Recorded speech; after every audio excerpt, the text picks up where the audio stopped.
C'est l'heure du journal de l'Afrique. Soyez les bienvenus sur France 24. À la une ce soir, ces arrestations au Bénin. Au moins 52 personnes sont toujours entendues par la police après avoir été interpellées lors d'une manifestation contre la vie chère le 1er mai.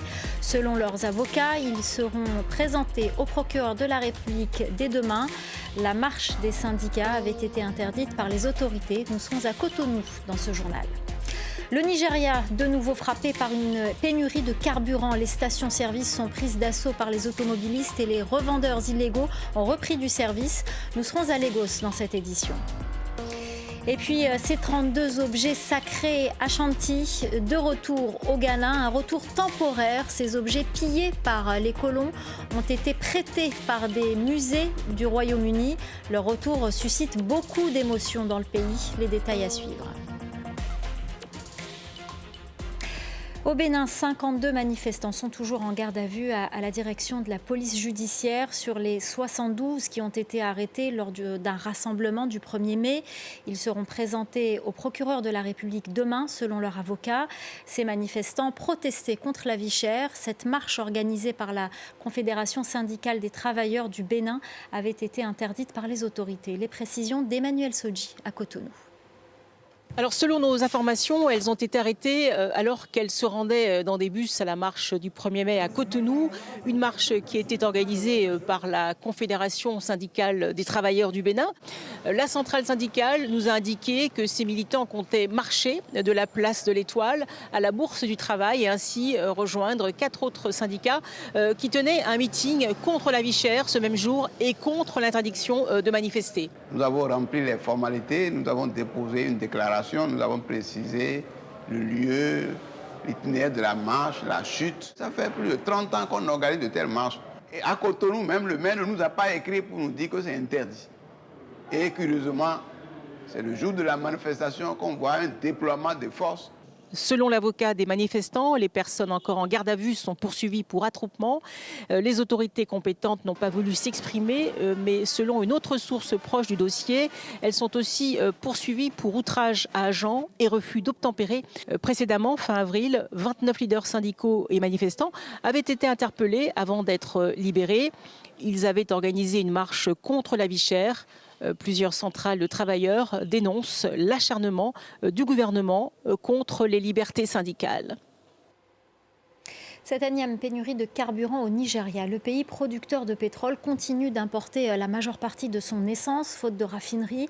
Les stations-service sont prises d'assaut par les automobilistes et les revendeurs illégaux ont repris du service. Chinwe Osundu à Lagos. La pénurie du pétrole et les queues d'approvisionnement au Nigeria reste un réel problème. Aucun gouvernement n'a pu apporter une solution permanente. En plus de 30 ans, ce problème reste et persiste dans le Nigeria. Pourtant, le Nigeria reste un grand producteur du pétrole dans l'Afrique. Et les Nigériens doivent toujours s'aligner pour s'approvisionner. Ici à Lagos, nous sommes à côté d'une station à gaz. Les stations, tu vois, il y a beaucoup de queues. Les gens cherchent le carburant, ils n'en trouvent pas. Le problème qui se pose maintenant, ce n'est pas le gouvernement qui donne le problème à la population. C'est les gens qui ont du pétrole, ils ont caché le pétrole. Il va falloir que le gouvernement nigérien trouve une solution permanente à ce problème de pénurie. Quelques sources demandent au gouvernement d'arrêter d'exporter le pétrole brut et de faire marcher ses raffineries et d'arrêter aussi d'enrichir le marché noir du pétrole au Nigeria, ce qui est le cas dans tout le pays. Roubaïa, c'est la nouvelle localité contrôlée par le M23 dans l'est de la République démocratique du Congo. Roubaïa se trouve dans le territoire du Massissi, à une quarantaine de kilomètres de Goma, capitale provinciale du Nord Kivu. Cette ville est stratégique car c'est une cité minière. On y extrait du coltan, minerai stratégique pour l'industrie électronique. Ce nouveau bilan au Kenya, au moins 188 personnes ont péri dans des inondations depuis le mois de mars. Alors que les pluies torrentielles continuent de tomber sur le pays, un responsable de Médecins sans frontières dans le pays fait le point sur la situation sur place. Notre correspondante Olivia Bizot l'a interrogée. Écoutez.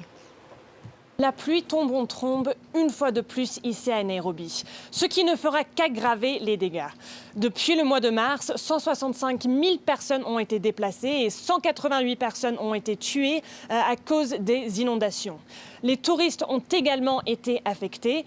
Ce mercredi, 90 personnes ont été évacuées de la réserve nationale de Masai Mara. Depuis des semaines, la Croix-Rouge multiplie ses opérations de sauvetage. Je vous propose d'écouter un des chefs de l'organisation. Nous avons environ 121 camps de déplacés et ces camps sont principalement des institutions d'apprentissage ou des espaces publics tels que des écoles, des églises et ainsi de suite. 38 des 47 comtés du Kenya sont affectés par les inondations. Notre rôle en tant que Croix-Rouge est d'aider dans ces abris temporaires où les personnes déplacées se trouvent. Et nous avons fourni plus de 5000 kits d'articles non alimentaires à ces populations sinistrées pour les aider. Les fortes précipitations devraient se poursuivre cette semaine. Des inondations et des glissements de terrain sont prévus dans certaines régions. Comme plusieurs de ses voisins d'Afrique de l'Est, le Kenya connaît une saison des pluies particulièrement violente cette année en raison du phénomène climatique El Niño qui amplifie les précipitations. Voilà, vous l'aurez compris, c'est un responsable de la Croix-Rouge et non pas de Médecins sans frontières qui s'exprimait au micro d'Olivia Bizot, notre correspondante à Nairobi. On part à présent au Ghana où le retour d'objets sacrés Ashanti, pillés il y a 150 ans, a suscité une immense émotion. Ces 32 objets avaient été pillés par les colons britanniques en 1874. Ils ont été prêtés par des musées du Royaume-Uni. Clarisse Fortuné.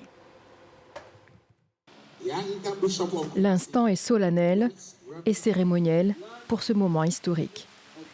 La délégation britannique rend hommage au roi Osei Tutu II en lui restituant des objets de sa dynastie dans le cadre d'un prêt à long terme.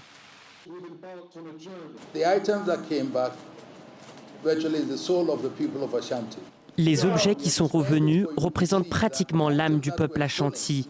Nous les exposons pour que vous puissiez constater que les objets qui ont été volés, pillés en 1874 ne sont pas tous revenus. Mais ce que nous avons là incarne toujours l'âme des Ashanti. 32 trésors d'or et d'argent de la cour royale des Asante ont été pillés par les forces militaires britanniques pendant les guerres anglo-asante du XIXe siècle. Les négociations pour la restitution des objets ont duré plus de 50 ans. C'est très important. Mon grand-père Atumfu Apokowari II a entamé ce processus en 1974, lorsqu'il a écrit pour la première fois au British Museum. À bien des égards, c'était l'un des objectifs de sa vie. Et même s'il n'est pas parmi nous, malheureusement, depuis 25 ans, cela représente beaucoup de voir sa vision se concrétiser de manière aussi spectaculaire. Ce n'est pas ce que nous avions prévu, mais nous avons toujours eu confiance. Les trésors sont désormais exposés dans un musée à Kumasi, siège du royaume Asante-Ene. Leur restitution pourrait être un moyen pour d'autres nations d'établir des relations plus apaisées à l'avenir avec leurs anciennes colonies. Et ce soir, nous avons reçu Serge Billet, journaliste, écrivain ivoirien. Il est venu nous présenter une comédie musicale retraçant la vie du premier président ivoirien, Félix Houphouët-Boigny. Extrait de l'interview. J'ai voulu raconter à travers cette comédie musicale toute la conquête de l'indépendance. Donc tout ce qui part de 1946 à 1960. Avec tous les personnages de l'époque. Il n'y a pas Koufoué. Il y a Anne-Marie Radji qui était donc l'égérie de la marche des femmes de Grand Bassam. C'est une marche qui n'est pas connue en dehors de la Côte d'Ivoire, mais qui était très importante dans l'histoire de la Côte d'Ivoire. Raconter aussi le combat de Jean-Baptiste Moquet, qui était plus nationaliste que Houphouët-Boigny. Et raconter un peu toutes les divergences qu'il y avait entre les uns et les autres, entre Houphouët-Boigny et Étienne Djoman, qui était son véritable rival de l'époque. Et puis naturellement, donc, le rapport quelquefois tendu mais aussi détendu avec les gouverneurs de l'époque. Donc c'est tout ça, la conquête de l'indépendance. Comment est-ce qu'on fait pour partir de ce postulat de coloniser pour arriver donc à l'indépendance avec des compromissions, avec aussi des combats, des morts, et c'est tout ça que j'ai voulu raconter. Alors, comment ce genre de spectacle est accueilli en Côte d'Ivoire? Est-ce qu'il n'y a pas un risque? Oui, même si vous parlez d'un personnage qui est connu en Oui, Côte bien sûr qu'il y a un risque parce que c'est nouveau. C'est nouveau. Ici, à Paris, on a pu voir dans l'histoire, par exemple, du roi Louis XIV, on a pu voir naturellement des films, des livres, mais aussi une comédie musicale, Le Roi Soleil. Donc c'est pareil, c'est-à-dire que c'est la même démarche. Mais il faut prendre des risques. Et ce risque-là, c'est de convertir donc, les Ivoiriens à un genre qui est complètement nouveau pour eux, même si autrefois, il y a eu, à travers nos traditions, des choses qui pouvaient ressembler à des comédies musicales donc, de l'époque. Mais aujourd'hui, c'est quelque chose de totalement moderne. Donc oui, il y a un risque, mais ce risque, il faut le prendre parce que nous devons nous convertir à tout ce qui se passe aujourd'hui, donc dans la modernité. Et si on peut trouver tous les moyens pour faire connaître l'histoire, pour faire connaître les grands hommes avec leurs ombres et avec leurs lumières, eh bien c'est important de le faire. Est-ce que vous espérez toucher toutes les générations avec ce personnage ce genre? On ne sait pas parce que, par exemple, le livre Mes années au fouet, moi j'étais extrêmement surpris parce que ça touchait les jeunes qui ne connaissaient pas l'histoire de la Côte d'Ivoire. Donc avec tout ce qui a pu se passer dans les drames, mais aussi dans les bons moments, ils ne connaissaient pas. Là, on va voir, on ne sait pas qui on va toucher, mais on espère toucher le maximum parce qu'une comédie musicale, c'est d'abord une histoire familiale. Il y a certes la trame historique, mais il y a l'histoire d'amour. Et donc là, on l'a vu à travers ce clip. Il y a l'histoire avec un grand H et il y a la petite histoire. Voilà, l'histoire d'amour entre Eufouet et Thérèse. Et puis donc naturellement, tout ce qui va avec. Et donc oui, on espère toucher un maximum de personnes, mais c'est nouveau. Et comme ce genre de spectacle familial, c'est peut-être nouveau donc chez nous, il faut espérer que justement ça va intéresser les gens. Mais c'est un risque que moi j'adore prendre. Voilà, pour finir, cette disparition, la chanteuse algérienne Hasna El Bacharia est décédée hier à l'âge de 74 ans, surnommée la roqueuse du désert. Elle était une grande figure de la musique diwan ou gnawa. Que la terre lui soit légère. On va se quitter donc en musique. Restez avec nous. L'info continue sur France 24.